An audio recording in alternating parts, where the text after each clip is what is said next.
Salut à tous, le journal du foot de ce mardi 7 avril. Le Real Madrid renonce à son plus grand rêve du mercato estival.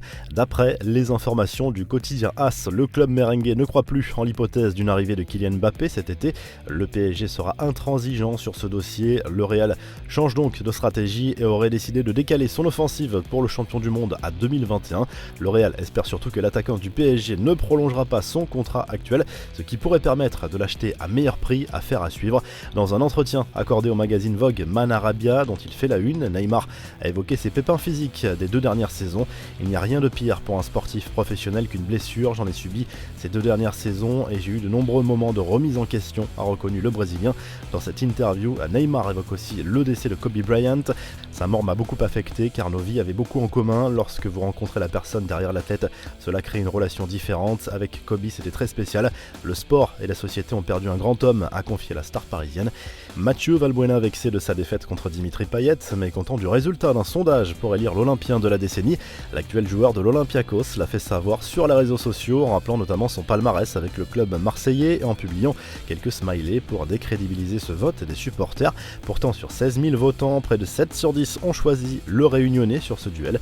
C'est bien connu, Mathieu Valbuena et Dimitri Payet n'étaient pas les meilleurs amis du monde lors de leur seule et unique saison ensemble. Ce n'est pas près de s'arranger. Quelques infos en bref, les soupçons de corruption sur l'attribution des Coupes du Monde 2018 et 2022 se confirment. Le réquisitoire du ministère de la Justice américain accuse notamment le Qatar et la Russie d'avoir soudoyé des officiels de la FIFA en échange de leur vote. À l'époque, les États-Unis et l'Angleterre, candidats pour accueillir les compétitions, avaient rapidement eu des soupçons sur les conditions d'attribution de l'organisation de ces Coupes du Monde. Selon les informations du Parisien, l'UEFA étudierait la possibilité de terminer l'édition 2020 de la Ligue des Champions au mois d'août. Certains médias européens ont déjà évoqué cette hypothèse. L'UEFA analyse actuellement toutes les options pour terminer les saisons des championnats nationaux et des compétitions européennes. Rien n'est arrêté, mais la compétition phare de l'UEFA pourrait reprendre et se terminer en août. La mort de Radomir Antić à l'âge de 71 ans, c'est une légende en Serbie et en Espagne. Il s'agit tout simplement du seul entraîneur à avoir occupé le banc du Real Madrid, du FC Barcelone et surtout de l'Atlético Madrid avec les Colchoneros. Le coach serbe avait réalisé un doublé Coupe Championnat en 1996. Une Ligue 1 à 22 clubs la saison prochaine, c'est possible. C'est la solution avancée par le président du syndicat des joueurs.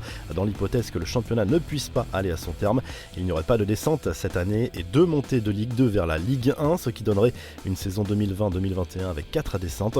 La revue de presse France Football consacre notamment son édition hebdomadaire aux maillots de légendes qui ont marqué les mémoires comme ceux de Saint-Etienne dans les années 70 et des Pays-Bas à la même époque.